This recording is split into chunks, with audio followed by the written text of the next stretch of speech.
এরকম অবস্থার চাইতেও ভয়াবহ অবস্থা ছিল মক্কায়। ওখানে সুদ ছিল, জেনা ব্যভিচার ছিল, মাদক ছিল না, শিরকের মতো বড় বড় পাপ ছিল, মূর্তি পূজা ছিল ইত্যাদি। ওই রকম একটা পরিবেশে আল্লাহ রাব্বুল আলামিন আমাদের প্রিয় নবী মুহাম্মদ রাসূলুল্লাহ সাল্লাল্লাহু আলাইহি ওয়াসাল্লামকে জন্ম দিয়েছেন কোন মাসে? তাহলে এই মাসে কি আমরা একটু চেষ্টা করতে পারি যে অন্তত একবার এই মাসের মধ্যেই নবী সাল্লাল্লাহু আলাইহি ওয়াসাল্লামের সিরাত বা জীবনীটা পড়ে ফেলবো? কয়জন পড়েছেন এই পর্যন্ত? দেখুন, নবীর সিরাত পড়েছেন কয়জন? হাত তোলেন। আচ্ছা, বাদ দেন, এই কয়েকজন মানুষ। যে মানুষটাকে আল্লাহ পাক পাঠিয়েছেন এই বিশ্ব পরিবর্তন করার জন্য, কোরআন দিয়ে, সুন্নাহ দিয়ে, তার আদর্শ দিয়ে, এবং আমরা তার উম্মত বলে দাবিও করি, এবং আমরা তাকে অনুসরণ না করলে জান্নাতে যেতে পারবো না। তিনি আমাদের জন্য সুপারিশ করবেন।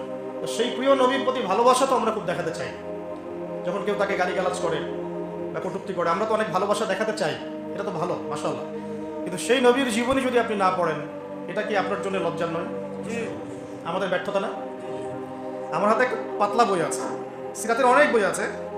এটা মুফতি মোহাম্মদ শফি রাহিমাহুল্লাহ রচিত সিরাতে খাতামুল আম্বিয়া। এটা মাদ্রাসায়ও পড়ানো হয় আরবিতে, এটা বাংলা অনুবাদ করা হয়েছে।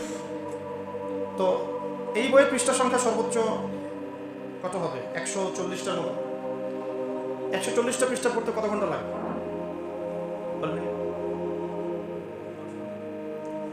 3 ঘন্টা, 4 ঘন্টা, 5 ঘন্টা, একদিন, 2 দিন, 7 দিনের মধ্যে শেষ করা যায়?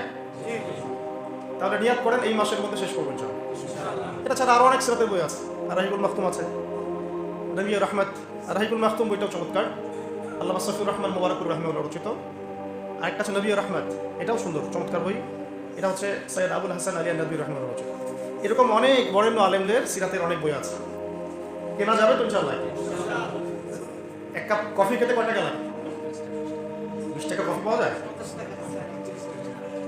আচ্ছা, দোকান ভেদে বন্ধুরা মিলে একটু আড্ডা মারলে কত টাকা? বান্ধবীর সাথে আড্ডা মারলে কয় টাকা? বান্ধবীর সাথে আড্ডা মারলে আরো বেশি যায়, তাই না? আল্লাহ হেফাজত করুন। তো একটা সিরাতের বই কিনতে কয় টাকা লাগতে পারে? 100 টাকা, 200 টাকা, 300 টাকা, 500 টাকা খরচ করা যাবে না? আল্লাহ পাক তৌফিক দান করুন। এই মাসে নবী সাল্লাল্লাহু আলাইহি ওয়াসাল্লামকে আল্লাহ পাক পৃথিবীতে পাঠিয়েছেন এবং আস্তে আস্তে ওই জাহিলি সমাজটাকে পরিবর্তন করেছেন।